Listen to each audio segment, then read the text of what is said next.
time to get your fix. Come on down, get your horrible gaming review. Come on down, get your horrible gaming review. Come on down, get your horrible gaming review. Come on down, get your horrible gaming review. Wow. Hello, my name is Zachariah with Old Man Gaming. Welcome to another horrible game review. Let's get into those disclaimers as I have been back. I've been off for a while and I am excited to be back.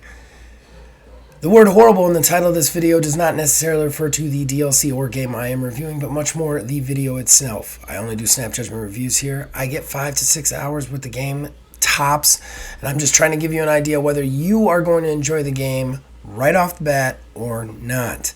That, given with the fact that I think gaming is one of the most subjective forms of art, I will not be giving scores to my reviews. Instead, I'll tell you what the game is on a whole, and then I will be listing the pros and the cons of the game in my point of view, as all reviews are, and then I'll tell you whether I personally will be sticking with this game outside the purposes of this review. One last little disclaimer at the end: I am just shy of the 5-hour time limit that I put on myself on this one. I only got about 4:15, maybe 3:45, somewhere in there. But I am confident, given everything I've seen from the game and everything that I know about this game and gaming itself, as well as going online and doing a little research about the game, that I am able to do this review. But I do want you all to keep that in mind. It's only fair that I say it ahead of time. So, what are we reviewing today? We're reviewing the Oregon Trail by Gameloft. I believe Nintendo Switch exclusive. I could be wrong on that.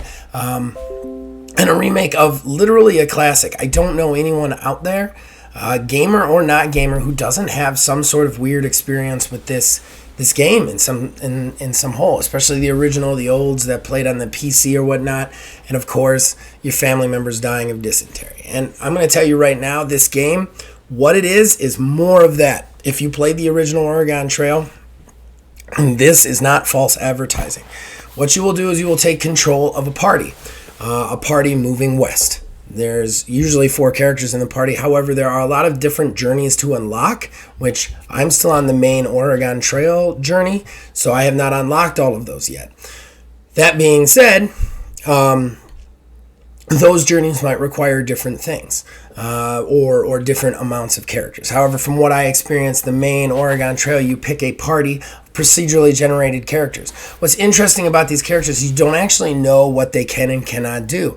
You get kind of some hints about what they are from their profession, and 2 personality traits that may or may not lead to what their stats could be. They also usually bring with them some sort of item or helpful thing to aid you, such as extra money or an instrument. Then you get to stock up in your starting settlement by using, I think you start with like $600, give or take, whether you bring anybody along who has extra money. And then you stock up on food, supplies, whatnot. And then you go out. Now, you don't move the wagon itself. You just say start journey, and then you literally just watch your people start to walk forward.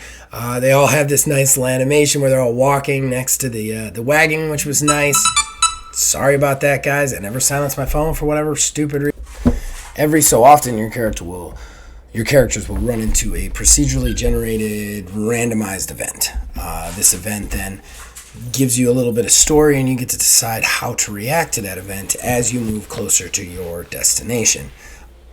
Of course, with the main focus points, almost the boss sections, if there is any in this game, being the rivers, and how you ford them and how well you've prepared to get there. Of course, there's hunting, fishing along the way. There's all sorts of different events, such as that range from men falling out of the sky because their flying machines broke, to spotting indigenous wildlife that the characters in your game have never seen before and marking it down in their journal. It's very interesting stuff. How you deal with these events also gives you an idea of your characters. It gives you a chance usually to reveal one of their substats, such as, oh, you meet a group that wants to like trade with you. So if you don't know how well your characters are at, negotiation and talking, you pick one that you you make an educated guess at who would be good, and then the minute you do, it reveals that substat so you know what they have going forward. And then really where the play comes in all comes from the strategy of how you build your expedition in the beginning, where you decide to stop and spend the energy and stamina to hunt or fish or deal with things, where you decide to use your equipment and barter. It's all very, very simulation kind of bound. There's also a map that allows you to press your characters harder, make them walk harder or faster. To either, maybe you need to make it to a place before somebody dies, so you run harder. Maybe you need to go softer because somebody's sick. You can make those decisions on the go. And then, of course, your characters die, they're dead. Done. Once your journey is complete, if you actually complete the journey, you will unlock new journeys, as well as a bigger, wide-ranging journey that allows you to do the whole thing in one go, which is really cool. The menu also has tons of little added stuff to do, as well as online challenge modes, online fishing modes, different harder difficulty journeys, softer difficulty journeys, narrative journeys, and I do also want to give and tons of unlocks where you can actually make the whole thing filtered a different way. You can get different musics in the background, which we're going to talk about in cons, and then, of course, I do have to point out that right off the bat, they give you a disclaimer about the Native American presence back then, how it wasn't really reflected in the original games, and how much we've learned since those original games. I'm not saying those original games aren't classics, they are, but as a society, we've learned to be more sensitive on a whole. So I gotta say, this was really cool because they put a ton of stuff in it that they actually spoke with Native Americans on about their history, and they put a ton of different journeys in there to actually reflect the Native American experience. I do have a slight con about this, don't worry. It's nothing weird, but we'll get to that in the cons, but I needs a special mention. So that's it. That's Oregon Trail in a nutshell. It's just kind of the classic experience that they have just heaped a bunch of extra stuff onto, which is very interesting. So let's get into the pros and cons. Pros. Look, the nostalgia of this. I know that I don't usually give a full pro for a nostalgia, but remembering playing this back in the day on the computer, and this game knows what it's doing. Like, it knows exactly what it's doing. It's like, we are going to give them that experience all over again. We're going to give them a reason to not go, oh, this was the graphics back then. Like, we're going to give them a new version of that experience. And they did that perfectly. This really hits the nostalgia while giving you enough interesting and dynamic material in it to make it way more interesting than an original one, to get you back into it, to make you want to do those next journeys. I found it really refreshing as far as a remake goes, that it's just very simplistically what the original was while just doing it again. My next pro has to be the ease of play. I loved the fact that I could sit down with my wife, Ninja Plug. We played this for Prelude to Divorce for the next 3 weeks. I love that I could sit down with my wife. She could read the text and I could run the controller, and we never felt like we were missing anything. I never had to do any weird QTE events. I believe there is still a game if you get swept away in the river or your raft gets swept away in the river, but I haven't gotten it yet. We've managed to pull off the river crossings pretty successfully. It's entertaining. It's very entertaining. Number 3, the procedurally generated events and the way you discover what your people know and don't know. I don't remember this from the original game. It has been a long time, but I remember knowing what my people had. I love the fact that they hide them in this game. At first I was a little irritated, but it makes those decisions so much more interesting. Those crucial decisions in the beginning so much more interesting. And I love the fact that you have to kind of discover what they have as you go along, so that you could better use them. And it kind of speaks to the human condition. You know, you make mistakes and then you figure stuff out as you do it. And those expeditions were very like, let's all just go and figure it out as we go along. And it speaks to that. It's very cool. You can still get the collar and the dysentery. They've also added a ton of extra events to this that weren't there before, I'm pretty sure. And all of them are animated and will take you by surprise. I loved that aspect of it. I guess that's my next pro is kind of the events just pop off and in such unexplained ways. When I was playing with my wife and me, one of the events popped off where a gun goes off in the wagon and the spent round hits one of your people. We were just sitting there talking, and then we just hear a gunshot. One of our people goes down, and it was almost like a jump scare moment in such a kind of simple, bit-scaled game that it got me, and I liked it. I liked it a lot. All right, we got to go to the cons. There are a couple of cons here. A couple of very irritating cons that I don't like.